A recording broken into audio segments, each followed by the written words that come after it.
बिस्मिल्लाहिर्रहमानिर्रहीम। अस्सलाम वालेकुम। मैं हूं गुलफाम चौधरी। आप देख रहे हैं मेरा फेसबुक पेज और यूट्यूब चैनल। पाकिस्तान की सियासत में अहम तरीन डिवेलपमेंट्स हो रही हैं और मुसलसल डिवेलपमेंट मुतवक्के हैं। इस हवाले से हमारे साथ मौजूद हैं इमरान रियाज खान साहब। उनसे जानते हैं कि पाकिस्तान की सियासत के अंदर कौन सा बौछार आने वाला है और कौन सी नई डिवेलपमेंट्स मुतवक्के हैं। पहले उनकी बात सुनते हैं, फिर उस पर बात करते हैं। सबसे पहले तो पंजाब के अंदर इंतहाई बदतरीन सलूक किया गया है खैबर पख्तूनख्वा से आने वाले मेहमानों के साथ। खैबर पख्तूनख्वा के वज़ीर आला है और ये बाई डिज़ाइन किया गया। ये मिलिट्री एस्टेब्लिशमेंट की फैलाई हुई नफरत है और शरीफ ख़ानदान की गंदी और घटिया सियासत है। शरीफ ख़ानदान ने हमेशा यही किया है। शहबाज शरीफ साहब ने भी जाग पंजाबी जाग का नारा लगाया था और ये पंजाब को दूसरे सूबों से अलग करने की इन्होंने कोशिश की थी। नवाज शरीफ ने हमेशा इसी तरह की घटिया सियासत की है और पंजाब को इस्तेमाल करते रहे हैं। पंजाब ऐसा बिल्कुल नहीं है, लेकिन इन्होंने हमेशा घटिया सियासत की है। अब खैबर पख्तूनख्वा से मेहमान आए, सबसे पहले तो आप ये देखें कि पंजाब हुकूमत की जानिब से जिस किस्म के ये बैनर्स बनाए गए और जिस किस्म के पोस्टर बनाए गए और हुकूमती सतह के ऊपर उनको छापा गया, उनके अंदर बाकायदा जो खैबर पख्तूनख्वा की हुकूमत है या वहाँ के जो वज़ीर आला है उन्हें ड्रग माफिया करार दिया गया और ये ऑफिशियल चैनल है उनका, पंजाब गवर्नमेंट का, और उसके ऊपर ड्रग माफिया करार दे रहे हैं। पंजाब की इंफॉर्मेशन मिनिस्टर जो है वो उनको ड्रग माफिया करार दे रही है और मंशियात लाने वाला करार दे रही है। सबसे पहले तो ये काम किया गया और ये इंतहाई घटिया काम है। यानी अगर कोई मेहमान आ रहा है तो फिर आपको उसकी इज्जत करनी होती है। फिर उसके बाद जो जिस तरह से पुलिस को इस्तेमाल किया गया, जैसे सिक्योरिटी को इस्तेमाल किया गया और जगह जगह पे कारकुनों की गिरफ्तारियां की गई, कई दिनों से छापे मारे जा रहे हैं, हर जगह से रास्ते बंद कर दिए गए, किसी तरफ से कारकुनों को निकलने नहीं दिया गया, कारकुनों को आने नहीं दिया गया। इसके बावजूद सुहेल अफरीदी तक कारकुन पहुंचते रहे, बड़ी तादाद में पहुंचते रहे, पाकिस्तान तहरीक इंसाफ के झंडों के साथ पहुंचते रहे और पहली मरतबा बड़े लंबे अरसे के बाद हमने पंजाब में पाकिस्तान तहरीक इंसाफ के झंडे लहराते हुए देखे। जिन सड़कों पे वो गए, जहाँ जहाँ पे वो घूमते रहे, चाहे वो लिबर्टी है, दाता दरबार का इलाका है, या जहाँ से वो दाखिल हुए लाहौर के अंदर, और जो कुछ मोटरवे के ऊपर हुआ, ये सब हमने मनाजिर देखे और इससे ये पता चलता है कि ये बिला वजह दौरा नहीं हुआ। इससे एक मोमेंटम बना है और इससे कुछ थोड़ी सी पाकिस्तान तहरीक इंसाफ के अंदर हिम्मत पैदा हुई है पंजाब में आगे बढ़ने की। हालांकि यहाँ पे जो जुल्म जबर और फसादियत किया गया वो कभी नहीं हुआ। कम से कम एक चीज़ और हुई कि खैबर पख्तूनख्वा के जो हमारे दोस्त हैं उन्हें ये आइडिया हो गया कि पंजाब के लोगों पे कितना जुल्म और ज्यादती होती है, ये उन्होंने अपनी आंखों से खुद देख लिया। अब उन्हें अच्छी तरह समझ आ गया होगा कि पंजाब का निकलना कितना मुश्किल होता है और क्यों होता है, और ख़ास तौर पे एक रास्ते पे चलकर इस्लामाबाद पहुंचना उनके लिए और भी मुश्किल हो जाता है।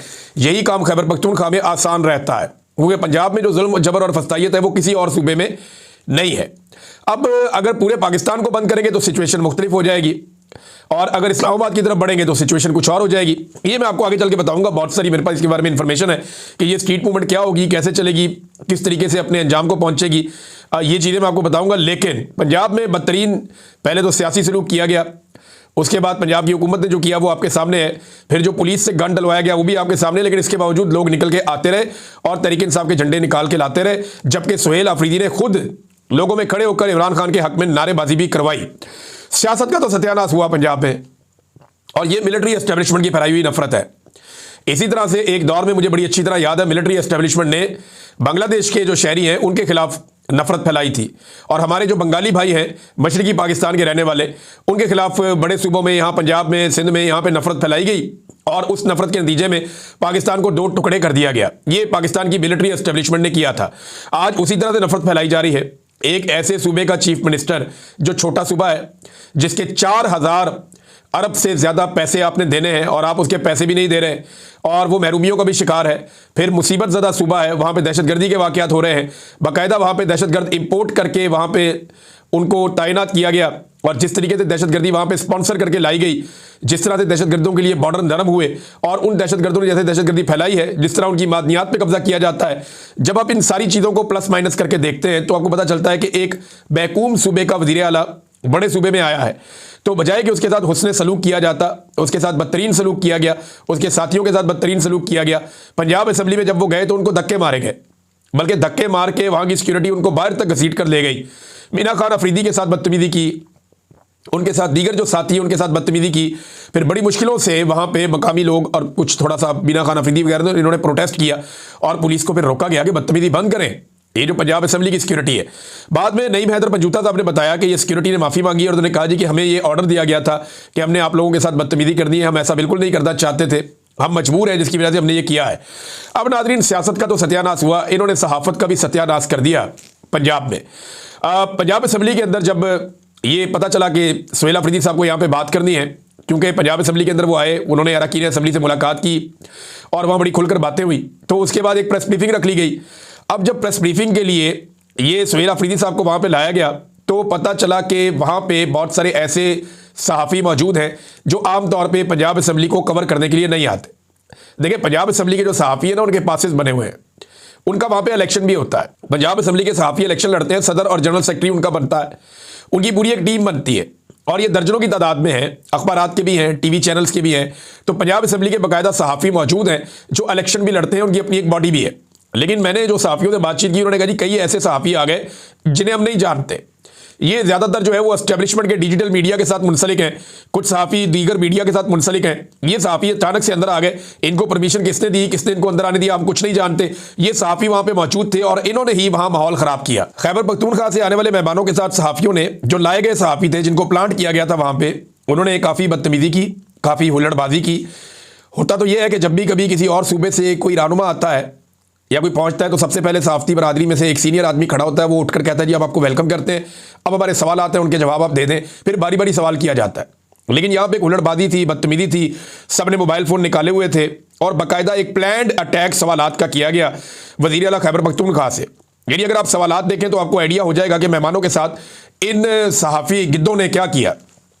आप स्मगलर हैं, ये सवाल किया गया। आप चर्च लेकर आए हैं, ये सवाल किया गया। लाहौर कैसा लगा, खैबर पख्तूनख्वा में आप सड़कें क्यों नहीं बनाते, ये सवाल किया गया। और ये सवाल करने वाले वो लोग हैं जो शायद कभी खैबर पख्तूनख्वा गए भी नहीं होंगे, इन्होंने देखा भी नहीं कि खैबर पख्तूनख्वा में क्या काम हुआ और क्या काम रह गया है। खैबर पख्तूनख्वा में आप जाएं तो पुलिस आपके साथ ऐसी ज्यादती कभी नहीं करती। खैबर पख्तूनख्वा में आप जाएं और आप जलसा करना चाहें तो आपको कभी कोई नहीं रोकता। लेकिन जब आप पंजाब के अंदर आते हैं, अभी पूरी कंपेन की है कैप्टन सफदर ने खैबर पख्तूनख्वा में, किसी ने उसको नहीं रोका, किसी ने बदतमीजी नहीं की, ये जब मर्जी जाते हैं और आते हैं। लेकिन यहाँ पंजाब के अंदर बदतमीजी का एक तूफान खड़ा किया हुआ है और सहाफ़ियों ने इस बारे में कुछ नहीं पूछा। यानी इंडिया से भी आ जाए ना मेहमान तो सहाफ़ी उनके साथ भी कभी ऐसे बदतमीजी नहीं करते जो दुश्मन मुल्क है। ये तो पाकिस्तान का अपना सूबा है और वहां से जो मेहमान आए उनके साथ ये बदतमीजी की गई और बाकायदा इनको प्लांट किया गया। ये प्लांटेड क्वेश्चन थे और ये प्लांट करके जानबूझ के ऐसे घटिया और गंदे सवालात करवाए गए और इंस्टिगेट किया गया कि किसी तरह तसादुम हो जाए। मीना खान अफरीदी ने एक सख्त जवाब दिया जो गैर ज़रूरी था। ये जवाब वो गुरेज कर सकते थे, लेकिन जब बहुत लगातार आपके ऊपर जबर होता है, लगातार आपके साथ बदतमीजी होती है, आपको धक्के दिए जाते हैं, आपके साथियों को मारा जाता है, तो ऐसी सूरत हाल में फिर ये होता है कि इस किस्म के हीट ऑफ द मूवमेंट में इंसान के मुंह से ऐसी बात निकले। लेकिन आपका टेस्ट भी यही होता है, आपका इम्तिहान भी यही होता है, आपको यहीं पर सब्र करना होता है। और ये ट्रैप किया गया था और मीना खान अफरीदी जो है वो जज्बाती हो गए, उन्होंने एक ऐसा जवाब दिया जो गैर ज़रूरी था। वो इस जवाब से गुरेज करते तो सारा का सारा बलपा मौजूदा पंजाब हुकूमत के ऊपर ही रहता और इन्हीं सहाफ़ियों के ऊपर सारी तनकीद होती। बड़ी बदतमीजी की गई। इसी तरह की बदतमीजी जो है वो अलीमा खानम के साथ की जाती है अडियाला जेल के बाहर और उसी तरह के करैक्टर्स को यहाँ पहुँचाया गया है। अब नादरीन, इसके अलावा जो लाहौरी है उन्होंने तो मोहब्बत की और बहादुरी का सबूत दिया है।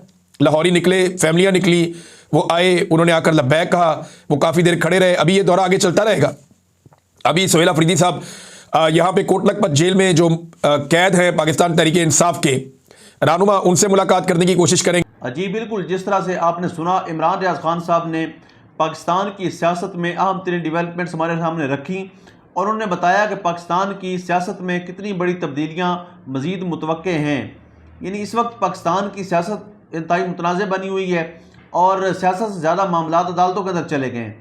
लेकिन इस सूरत हाल के अंदर फिर भी अगर ये सियासतदान इकट्ठे होकर बैठें और पाकिस्तान के अंदर जमहूरियत की बहाली के लिए कोशिश करें तो कोई ना कोई मुतवाज़िन रास्ता निकल सकता है। अल्लाह पाक वतन अजीज़ का हामी और नासिर हो। पाकिस्तान जिंदाबाद।